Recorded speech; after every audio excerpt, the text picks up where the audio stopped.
Hi there. Have you ever met an author who writes books she doesn't want to write? No? Well, you're meeting one right now. I'm Viga Boland, and I write books I don't really want to write. How weird is that? Now, I'm not kidding. I really do that. As a matter of fact, I've been writing all my life. But when the time came for me to finally put pen to paper and write a book, as I'd wanted to do, I was 65. And the book I ended up writing was a book I didn't want to write. It was my first book. It was a memoir. This one here, No Tears for My Father. Uh-oh, I have a feeling that's rendering backwards. Well, I don't know how to correct that, so be it what it may. Anyway, that was that book here. And the reason I didn't want to write that book is because it's about childhood sexual abuse. As a matter of fact, my own true story, what happened to me. I'm not going to dwell on that now because that's not the purpose of this video. My second book, which came out after that, was called Learning to Love Myself. And this one was written at the request of my fans, the people who read my first book, because they wanted to know what happened to me after I got out of this situation. So I wrote a second book that I didn't want to write. The third book, not quite in this sequence that I wrote, was this one here called Voice from an Urn. Now, this one was written because so many people had questions about my mother's role in this first book that they said, they'd like to know more about my mother, and I thought, okay, I'll write my mother's story. That proved to be a lot harder than the first two books because Mom had been dead for 10 years by that time. So how do you write the book in her words? Well, somehow or other I pulled that one off. But in the meantime, I did write one book that I did kind of want to write, and that was this one here, The Ladies of Loreto. And that had to do with my years as a student in a Catholic girls' high school. The reason it isn't quite the book I wanted to write was because I had in mind a rather offbeat, crazy book, humorous, funny, not 100% true. But as things turned out, I ended up having to write it the way it really happened. So that was the fourth book I didn't want to write. And then came number 5. I decided, oh, I'm tired of memoir. It's time for me to write something different. I'm going to put my hand to fiction. So I came out with this book, Love is No Gender. I was really intrigued by the story of Bruce Jenner transitioning to a woman. And I thought, what if I could write a story based on that whole concept? And it's only a skinny little book. But I'll tell you what, that took me as long to write as my first book did. 10 months to write it. And in the end, I wasn't really all that happy with it anyway. So there was another book I didn't want to write, not because I wasn't interested in the story and I don't think it's a good book, but I just decided fiction was not my thing. So at that point, I was ready to quit.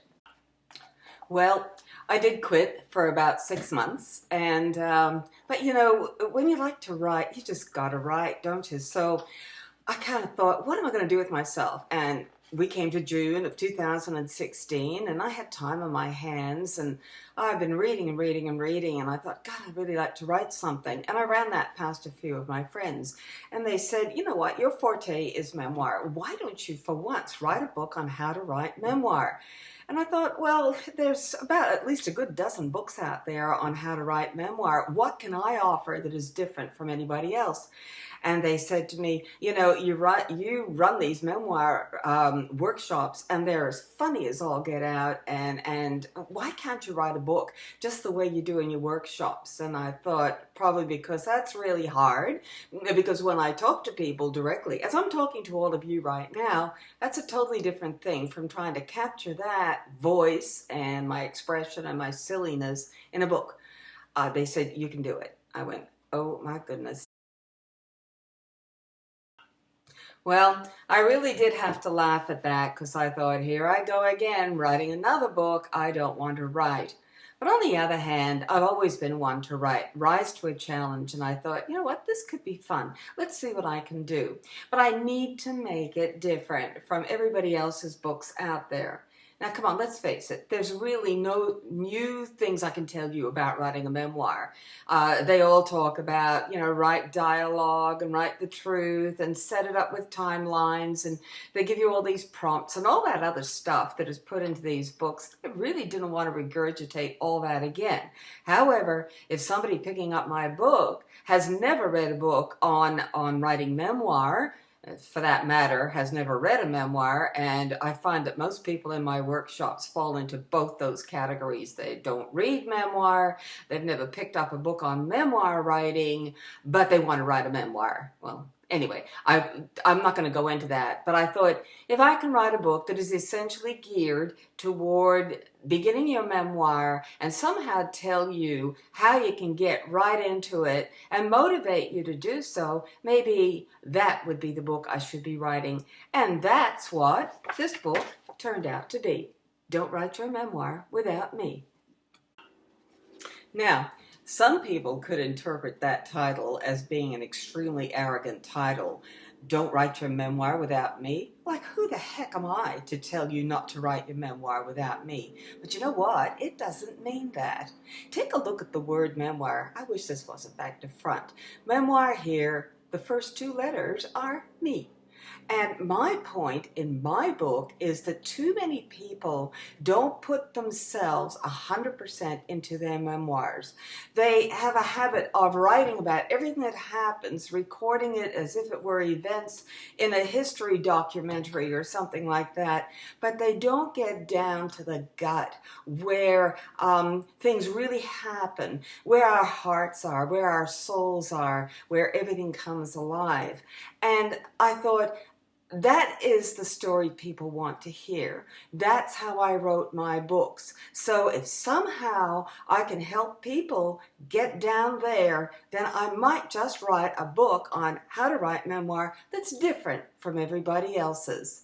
And I believe that this book, Don't Write Your Memoir Without Me, is that book.